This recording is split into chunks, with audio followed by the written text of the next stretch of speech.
Hello friends. मैं हूं राजीव शाक्या और आप देख रहे हैं राजीव शाक्या ट्यूटोरियल। आज के इस ट्यूटोरियल में हम सीखेंगे लिनक्स की कुछ और कमांड्स के बारे में। जैसा कि पिछले लेक्चर में हमने सीखा था ls कमांड और cd कमांड के बारे में, आज हम सीखेंगे टच कमांड, स्टैट और mkdir कमांड के बारे में सीखते हैं। तो इसके लिए हम वही अपना AWS के अकाउंट में चलते हैं। AWS में हमारी एक Linux machine already running state में है। उसका हम एक्सेस मोबा एक्सटर्म से ले लेते हैं, सेशन SSH, पब्लिक IP यहाँ पर पेस्ट कर देंगे। यूज़र हमारा EC2 हाइफन यूज़र SSH करेंगे और की को हम यहाँ इंपोर्ट कर देंगे। और टर्मिनल का सेशन का जो साइज है उसको हम थोड़ा इंक्रीज कर लेते हैं जिससे कि विजिबिलिटी का इशू ना आए।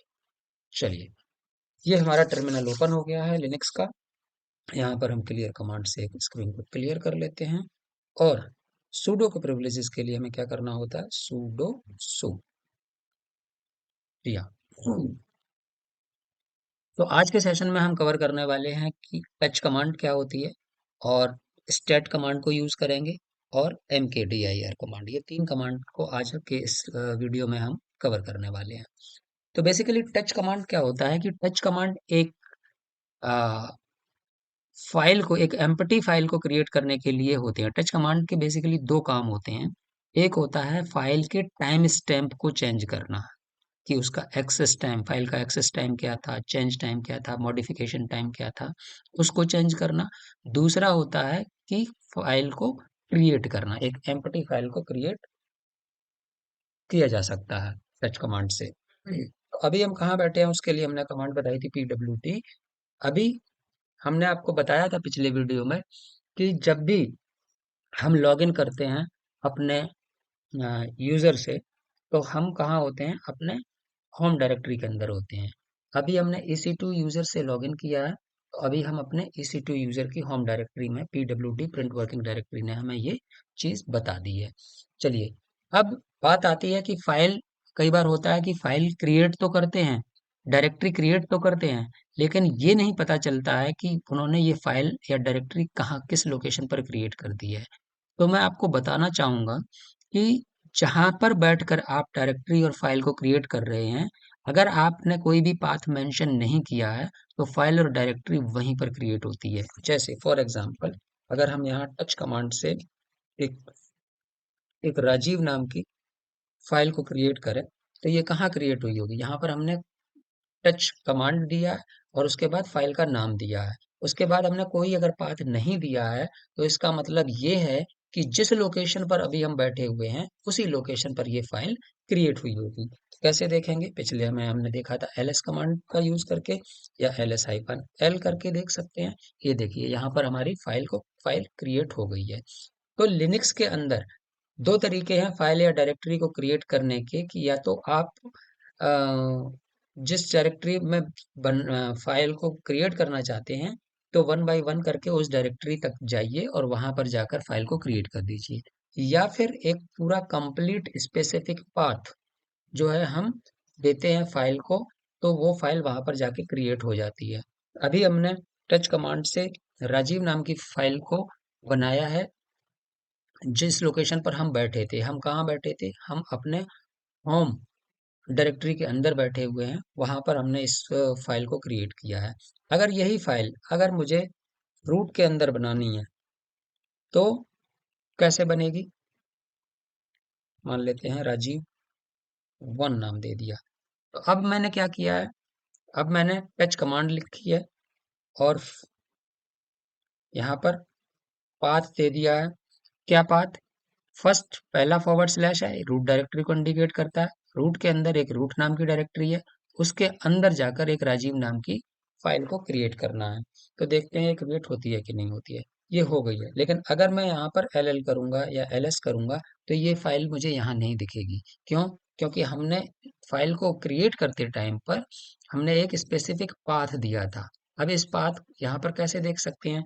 या तो हम वहां पर जाकर रूट के अंदर जाकर ls करके देख लें, या फिर हम यहाँ से भी ls करके देख सकते हैं या ll करके देख सकते हैं। कहाँ?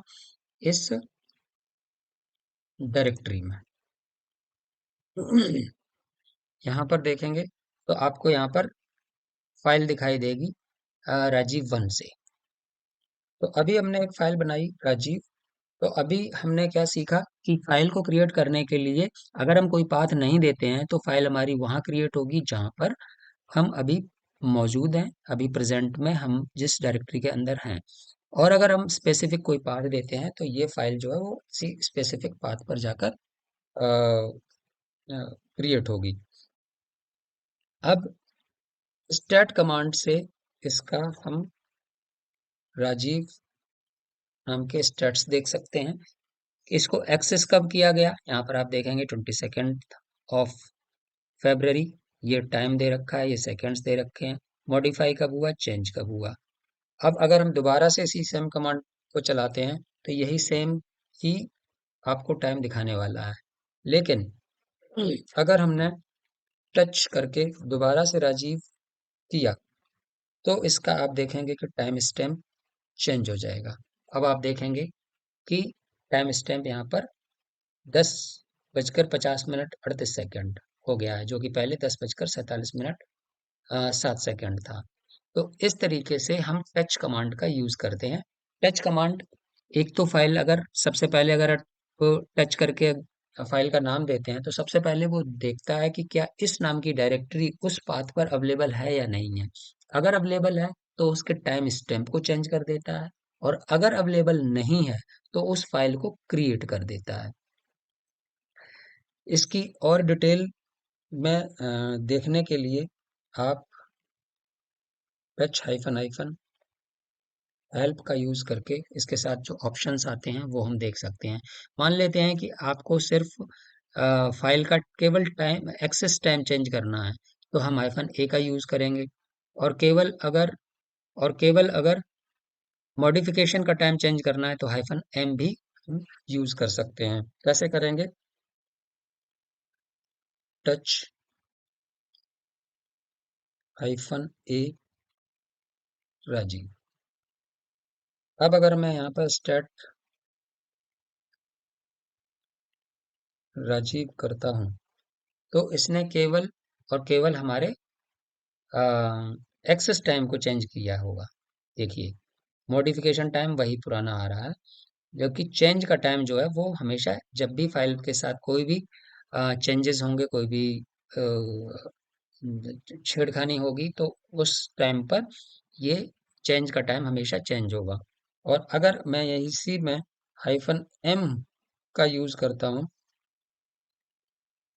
तो आप देखेंगे कि सिर्फ और सिर्फ मॉडिफिकेशन का टाइम चेंज हुआ है, एक्सेस का टाइम चेंज नहीं हुआ। एक्सेस का टाइम वही है 10:52 जो ऊपर हमने देखा था। अगर टच कमांड से आप एक साथ बहुत सारी फाइल भी क्रिएट कर सकते हैं। उसके लिए आप इस तरीके से वन डॉट डॉट सपोज आपको 10 फाइल क्रिएट करनी है तो इस तरीके से भी आप कर सकते हैं। और जब आप ls करेंगे तो आप देखेंगे कि 1 से लेकर 10 तक की सारी फाइलें यहाँ पर क्रिएट हो गई हैं। तो ये था हमारा टच कमांड और स्टैट कमांड। यानी कि टच कमांड क्या करता है, टच कमांड के दो काम हैं। या तो उसके फाइल किसी फाइल के टाइम स्टैम्प को चेंज करना हो तब हम टच कमांड का यूज करते हैं, और दूसरा टच कमांड जब हमें कोई फाइल क्रिएट करनी होती है तो हम उसको यूज करते हैं। फाइल के अंदर कंटेंट कैसे लिखते हैं वो एक अलग टॉपिक है, लेकिन अभी हम सिर्फ ये सीखते हैं कि टच के जो हैं दो काम है। एक इसके स्टेट्स को चेक करना कि उसका टाइम स्टैम्प को चेक करना, और दूसरा फाइल को क्रिएट करना। तो अब हम चलते हैं mkdir के ऊपर। mkdir कमांड जो होती है, पहले हम अपनी स्क्रीन को क्लियर कर लेते हैं। mkdir के साथ भी वही चीज है। mkdir का मतलब होता है mk फॉर मेक, dir का मतलब डायरेक्टरी। मेक डायरेक्टरी यानी कि हम mkdir कमांड से एक डायरेक्टरी को क्रिएट कर सकते हैं। डायरेक्टरी क्या होती है? जो विंडो में हम जिसको हम फोल्डर बोलते हैं, वही लिनक्स में हम उसी चीज को एक उस फोल्डर को डायरेक्टरी बोलते हैं। तो डायरेक्टरी क्रिएट करने के लिए भी वही है, आप किसी भी लोकेशन पर बैठकर कहीं पर भी डायरेक्टरी को क्रिएट कर सकते हैं। अगर आपने पाथ मेंशन किया है तो वो एक स्पेसिफिक पाथ पर डायरेक्टरी क्रिएट होगी जाकर। अगर आपने पाथ मेंशन नहीं किया है तो जिस लोकेशन पर आप बैठे हैं उसी लोकेशन पर क्रिएट होगी। जैसे मान लेते हैं MKDIR, हमने कहा इंडिया, तो अगर मैं अभी एंटर कर देता हूं तो मैं जिस पाथ पर बैठा हूं उस पाथ पर ये इंडिया नाम की डायरेक्टरी क्रिएट हो जाएगी। मैं कहाँ पर हूँ? PWD करके देखेंगे, मैं होम के अंदर EC2 यूजर के अंदर हूँ। तो ये यहीं पर फाइल को क्रिएट हुई होगी, इंडिया नाम की डायरेक्टरी आप देख रहे हैं। ये ब्लू कलर में जो है वो आपको इंडिया नाम की डायरेक्टरी यहाँ पर दिखाई देगी। अगर यही डायरेक्टरी को मुझे टेम्प के अंदर बनाना होता तो मैं क्या कर सकता था?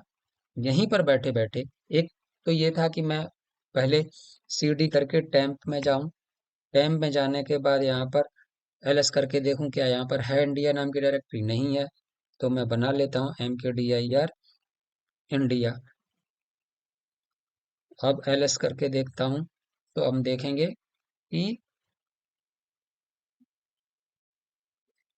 इंडिया नाम की डायरेक्टरी क्रिएट हो गई है। तो दूसरा तरीका क्या है कि हम किसी भी लोकेशन पर बैठकर एक पाथ स्पेसिफाई करके हम उस डायरेक्टरी को क्रिएट कर सकते हैं। जैसे मान लेते हैं MKDIR, मुझे एक रूट के अंदर एक फाइल क्रिएट करनी है, एक दिल्ली नाम की डायरेक्टरी क्रिएट करनी है। तो हमने क्या किया?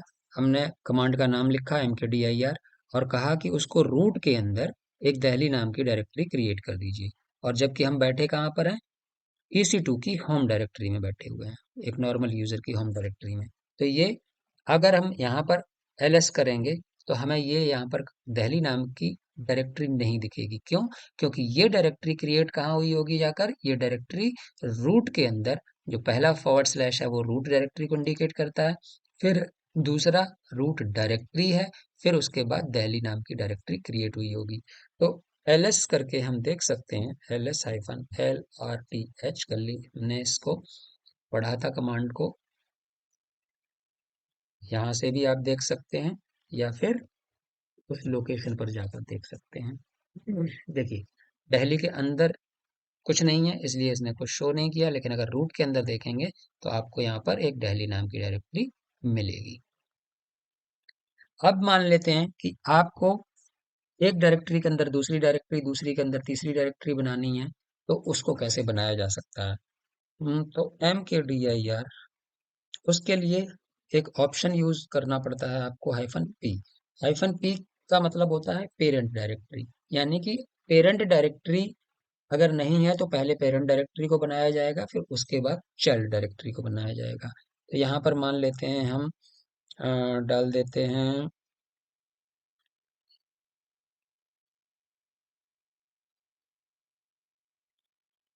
इंडिया, दिल्ली, मेरठ। अगर हम इस तरीके से क्रिएट करेंगे तो सबसे पहले एक इंडिया नाम की डायरेक्टरी क्रिएट होगी, और वो कहाँ होगी? रूट के अंदर। क्यों? क्योंकि पहला वाला फॉरवर्ड स्लैश जो क्या इंडिकेट कर रहा है? रूट को कर रहा है। अगर आपको यहीं पर बनाना है, जिस डायरेक्शन पर आप हैं, तो आपको यहाँ का पाथ देना होगा, या फिर आप इस फॉरवर्ड स्लैश को हटा देंगे तो आप इसी डायरेक्टरी में जहाँ पर आप मौजूद है वहां पर ये डायरेक्टरी क्रिएट होंगी। पहले इंडिया नाम की डायरेक्टरी क्रिएट होगी, उसके अंदर दिल्ली, उसके अंदर मेरठ। तो एंटर करते हैं, देखते हैं कि क्या क्रिएट हुआ। LS करा, LS करके हमने देखा कि हमारा इंडिया नाम की डायरेक्टरी जो है वो क्रिएट हो गई है। CD करके अगर हम इंडिया में जाते हैं तो हमें यहाँ पर दिल्ली दिखना चाहिए, बिल्कुल आ रहा है। इसके बाद CD करके दिल्ली अगर जाते हैं तो इसके अंदर मेरठ दिख रहा है। तो इस तरीके से पेरेंट डायरेक्टरी को क्रिएट किया जा सकता है। अब इसमें वापस आने के लिए CD space dot dot, CD space dot dot, एक बार में भी आ सकते हैं, CD space dot dot then dot dot then dot dot, इस तरीके से 2-3 स्टेप जितने भी पीछे आने हैं तो वो हम डायरेक्टली आ सकते हैं। अब मान लेते हैं कि आपको कोई एक ऐसी डायरेक्टरी क्रिएट करनी है जिस डायरेक्टरी में स्पेस हो। जैसे मान लेते हैं MKDIR, पहले हम देख लेते हैं यहाँ पर क्या क्या है। ओके, MKDIR मान लेते हैं आपको इस तरीके से एक फाइल बनाना है जिसके अंदर डायरेक्टरी बनानी है जिसके अंदर स्पेस भी हो। अगर इस तरीके से हम अ, अभी अगर एंटर हिट कर देंगे तो एक राजीव नाम की डायरेक्टरी क्रिएट होगी और एक शाक्या नाम की क्रिएट होगी, लेकिन हमें एक ही डायरेक्टरी को बनाना है राजीव शाक्या के नाम से। तो चले इसको करके देख लेते हैं। तो इसमें ये राजीव नाम की पहले से डायरेक्टरी एग्जिस्ट है, इसलिए ये कह रहा है कि ऑलरेडी एग्जिस्ट है। लेकिन चलिए हम उसको हम पहले रिमूव कर देते हैं, राजीव। अब करते हैं MKDIR राजीव शाक्या, देखते हैं क्या होता है। ओके, शाक्या नाम की भी क्रिएट हो गई थी जब हमने कमांड चलाई थी। एल RM-RF, एक बार दोनों को ही डिलीट कर देते हैं, राजीव और शाक्या। अब देखते हैं है क्या, नहीं है, ठीक है। MKDIR राजीव शाक्या। तो इस कमांड से हमारा पर्पस सॉल्व नहीं होगा, क्योंकि जब हम ये कमांड हिट करेंगे तो राजीव नाम की एक अलग डायरेक्टरी बनेगी और शाक्या नाम की एक अलग बनेगी। देखते हैं। अब अगर हम LL करते हैं तो आप देखेंगे कि दो डायरेक्टरी अलग अलग क्रिएट हो गई है, जबकि हमारा पर्पस था कि हमें राजीव शाक्या नाम से एक ही डायरेक्टरी बनानी है। तो आइए कैसे बनाएंगे देख लेते हैं। पहले इसको डिलीट कर देते हैं, RM-RF राजीव शाक्या, LL करके देखते हैं है कोई, नहीं है, डिलीट हो गई है। अब MKDIR राजीव शाक्या, अगर इसको हम सिंगल कोट्स के अंदर रख देते हैं और फिर उसके बाद एंटर करते हैं तो हमारी ये फाइल जो है वो राजीव शाक्या के नाम से डायरेक्टली क्रिएट हो जाएगी। देख लीजिए, क्रिएट हो गई। ठीक है, अब इसको हम डिलीट करते हैं। एक तरीका और है, उसको भी डिलीट करने के लिए भी वही सिंगल कोट्स में डालना पड़ेगा। LL करेंगे, डिलीट हो गई है। एक तरीका और है, MKDIR Rajiv backward slash space Shakya, ये करेंगे तो भी हमारा राजीव शाक्या नाम से एक डायरेक्टरी क्रिएट हो जाएगी। अब फाइल को क्रिएट करते टाइम पर कोई भी मैसेज यहाँ पर नहीं आ रहा है। आप चाहते हैं कि ये हमें इंडिकेट करे, कि बताए कि हाँ आपकी डायरेक्टरी क्रिएट हो गई है। तो उसके लिए एक ऑप्शन होता है MKDIR-V, फॉर वर्बोस। अगर यहाँ पर अब क्रिएट करेंगे तो ये आपको इंडिकेट करेगा, बताएगा कि created directory Meerut, MKDIR created directory Meerut. तो इस तरीके से हम इसका यूज कर सकते हैं। तो आज के इस लेक्चर में हमने, आज के इस वीडियो में हमने सीखा, हाँ, टच कमांड को यूज करना, स्टैट कमांड को यूज करना और MKDIR कमांड को यूज करना। उम्मीद करता हूँ कि आपको ये तीनों ही कमांड ठीक से समझ में आई होंगी। आपको ये वीडियो पसंद आया हो तो इसको लाइक करें, हमारे चैनल को सब्सक्राइब करें, और अगर कोई क्वेरी, कोई सजेशन, कोई सुझाव है तो कमेंट सेक्शन में ज़रूर दें।